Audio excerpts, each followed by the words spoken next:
गेले 28 नोव्हेंबर रोजी दीपक रनवरे हे परशुराम आर्थिक विकास महामंडळ स्थापन करण्यासाठी उपोषणास बसले होते।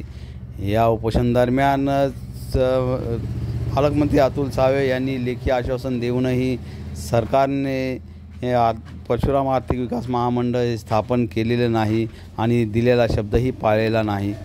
यासाठी येत्या 15 ऑगस्ट स्वातंत्र्य दिवशी ही दीपक रनवरे हे गांधी चमन येथे शहरातील सर्व महापुरुषांना अभिवादन करून सरकारला परशुराम आर्थिक विकास महामंडळ स्थापन करण्यासाठी सद्बुद्धी देवो असे सांगून उपोषणाला बसणार असल्याचेही दीपक रनवरे यांनी सांगितले आहे।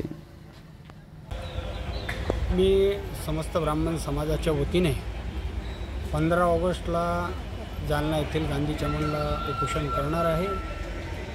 त्या उपोषणाला बसण्याच्या अगोदर शहरातील संपूर्ण महापुरुषांना आम्ही अभिवादन करून या शासनाला चांगली बुद्धी देण्यासाठी शासनाला आम्ही त्याला अभिवादन करणार आहोत आणि अभिवादन करून त्या ठिकाणी आम्ही परत गांधी चमनला बसणार आहोत।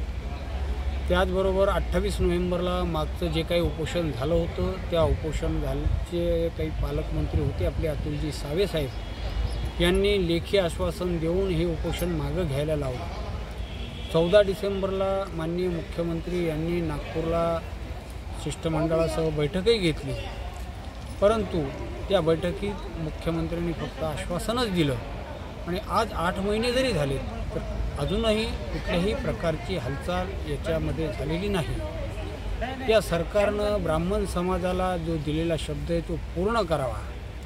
जर ब्राह्मण समाजाला जर या शासनानं धोका दिला तर यावेळेस ब्राह्मण समाज संपूर्ण महाराष्ट्रातून यांना धक्का दिल्याशिवाय राहणार नाही। मोर्चे काढले, तामणपळी वाजवली, सर्व काही ब्राह्मण समाजाने शांततेत केलं, परंतु शासनाला त्याची काही जाग आलेली नाही। शासनाने छोटंसं महामंडळ परशुराम आर्थिक विकास महामंडळ हे छोटंसं महामंडळ आम्हाला देण्यात यावं व जोपर्यंत हे देत नाही तोपर्यंत दीपक रनवरे हे उपोषणास ठाम असतील व आमचा पूर्ण त्यांना पाठिंबा असणार असल्याचेही विजया अवस्थी यांनी सांगितले आहे।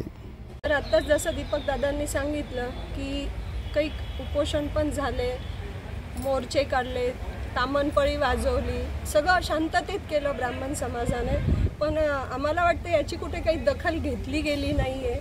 म्हणून आता परत स्वतंत्रता दिवस आहे 15 ऑगस्ट, हा दिवस मुद्दामून निवडला आहे की ब्राह्मण समाजाला केव्हा न्याय मिळेल।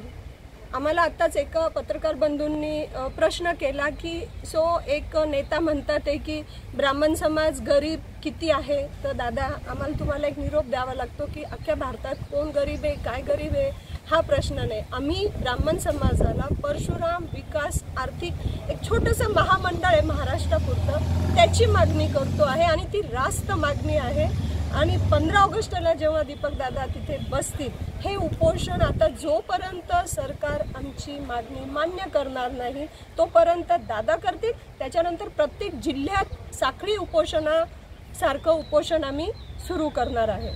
परशुराम आर्थिक विकास महामंडळ स्थापनेसाठी येत्या 15 ऑगस्ट रोजी दीपक रनवरे हे उपोषणात बसणार आहे। हे जोपर्यंत आमच्या मागण्या मान्य होत नाही तोपर्यंत हे उपोषण सुरूच राहणार आहे व आम्ही आता प्रत्येक जिल्ह्यात हे उपोषण करणार असल्याचे विजया कुलकर्णी यांनी सांगितले आहे। आता येत्या 15 ऑगस्टला दीपक दादा रनवरे हे पुन्हा एकदा उपोषणासाठी बसणार आहेत आणि त्याचं खास कारण म्हणजे आमच्यासाठी जे परशुराम आर्थिक विकास महामंडळ मिळणार किंवा देणार आहोत असं जे आश्वासन दिलेलं होतं ते आजपर्यंतही पूर्ण झालेलं नाही आणि ते आम्हाला मिळालंच पाहिजे। यासाठी आम्ही आता पुन्हा आंदोलन करणार आहोत। दीपक दादा जसं जालना शहरात उपोषणाला बसणार आहेत तसं आम्ही पण आमच्या प्रत्येक शहरामध्ये उपोषणाला बसणार आहोत आणि त्या उपोषणासाठीच 13 तारखेला परभणी येथे पुन्हा समस्त ब्राह्मण समाजाची एक बैठक आहे आणि तिथे सुद्धा एक मोठा मोर्चा काढला जाईल। आपल्या उपोषणाची सर्वांना माहिती दिली जाईल आणि तिथेही संपूर्ण ब्राह्मण समाजाला आपल्या उपोषणाचं आव्हान केलं जाईल।